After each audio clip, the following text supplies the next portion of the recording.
Araw-araw ka na magiging mapera. Gawin nyo po ito mga bossing ko. Proven po ito mga boss.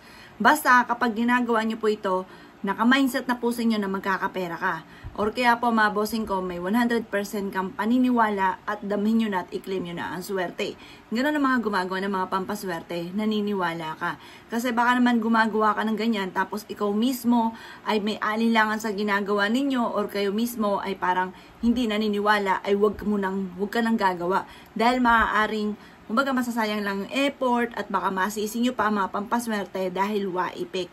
Ang mga gumagawa ng mga pampaswerte, yan po ay kailangan may 100% ang paniniwala para kung naman yung ninanais po ninyo ay kaagad nyo po itong makakamtan mga bossing. Ngayon po mga bossing, kailangan lamang po natin ng mga barya.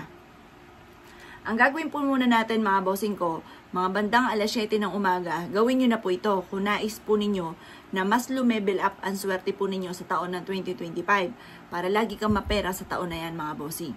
Ngayon pa mga bossing ko, umaga nyo lang siya gagawin ng mga bandang alas 7 ng umaga at haharap ka sa may silangan. Tingnan nyo po dyan sa labas ng bahay ninyo kung saan nasaan yung araw sa umaga. Yun po ang silangan.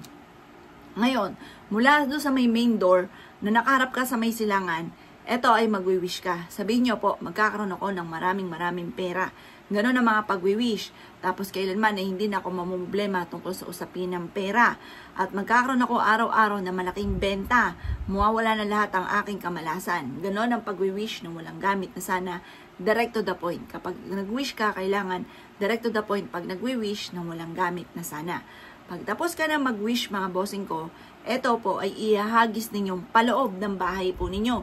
Para pasok ang swerte, lumabas ang malas.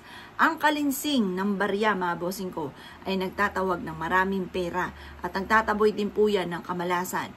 Kaya kung lagi kami namalas mga bossing ko, ay gawin nyo na po ito.